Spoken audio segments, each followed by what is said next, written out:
At the risk of this script sounding like an essay from your first year at university, when reviewing a watch by a company called the Tool Watch Company, it's worth maybe taking a look at the definition of the word tool. So, Tool was a Democratic politician from Montana. He served as the first and fourth governor of Montana. Huh. That must be a different tool. So it's spelled with an E. Might still be a tool, but...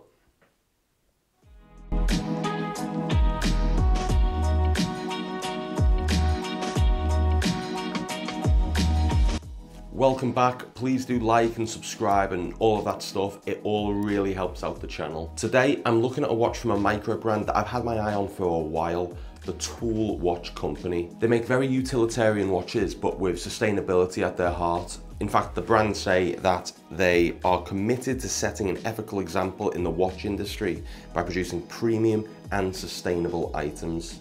If that resonates and appeals with you in the same way it does to me, then there will be a link in the description to the Indiegogo campaign page for this watch. I'll be reviewing this watch like I always do, considering the 4 key categories and subcategories therein, and awarding bonus points for little special flourishes which deserve watch magic. Those scores are then totted and rounded up to give an overall score out of 10. So, without further ado, let's take a look at this tool. Oh, not that one. Right, there it is. So in terms of design, it's killer.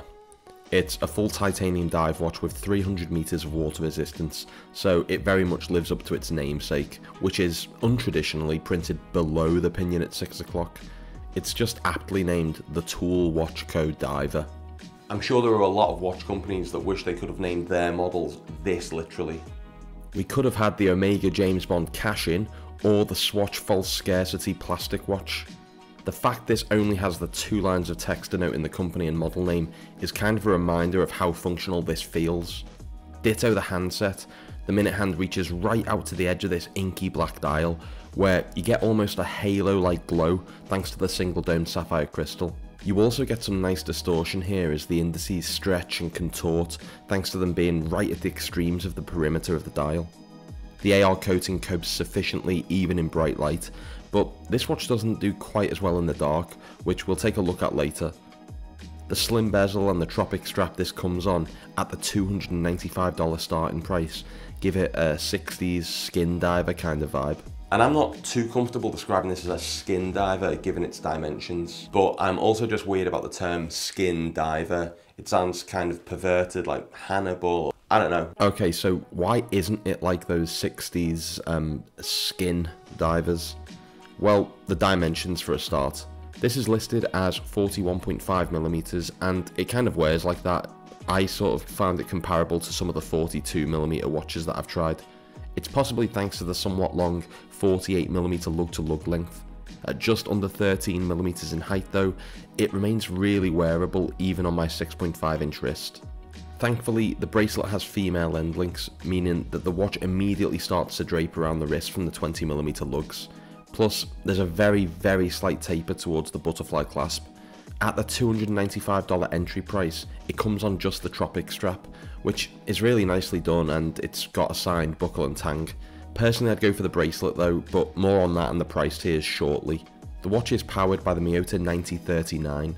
But unlike other watches I've tried with Miyota movements, I, fortunately, couldn't hear this one's rotor spinning. But if you do want to hear a Miyota movement set to a solid beat, click here or here, and watch that after this. Anyway, back to this movement. It's a high beat Japanese automatic that hacks and hand winds, but it doesn't have a date function, so the Tool Watch Co. Diver doesn't have a ghost date position, which is a nice bonus at the price. And we should talk about price because along with the design of this watch, it's pretty bloody eye-catching. So for the $295 starting price, you get the really well packaged watch on the tropic strap with a 2-year warranty.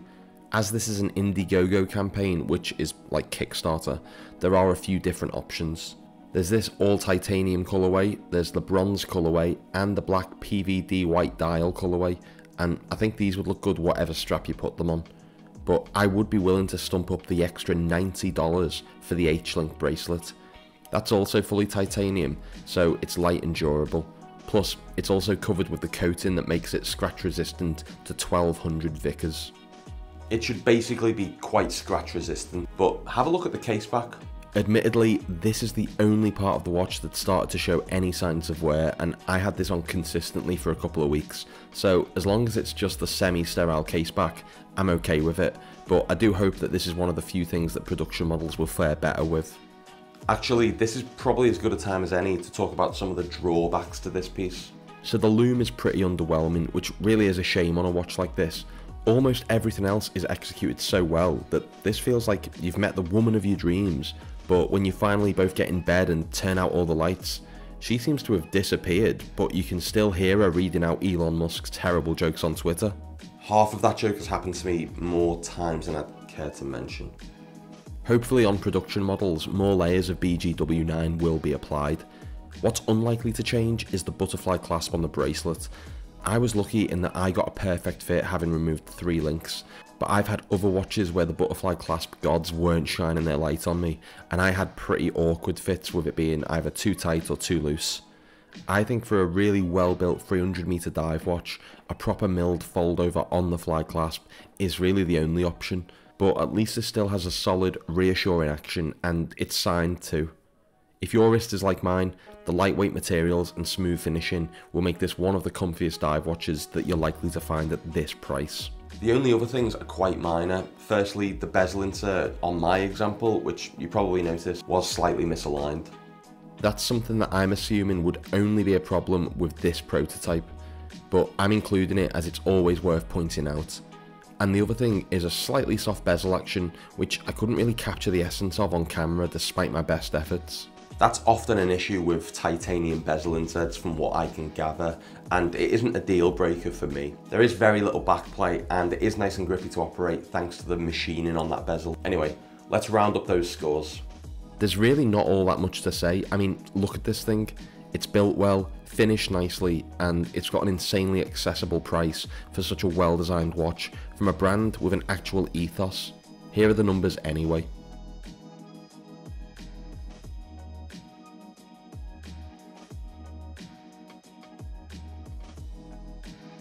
Finally, you are probably wondering why I put best dive watch under $500 in the thumbnail instead of best dive watch under $300 or, with the bracelet too, under $400.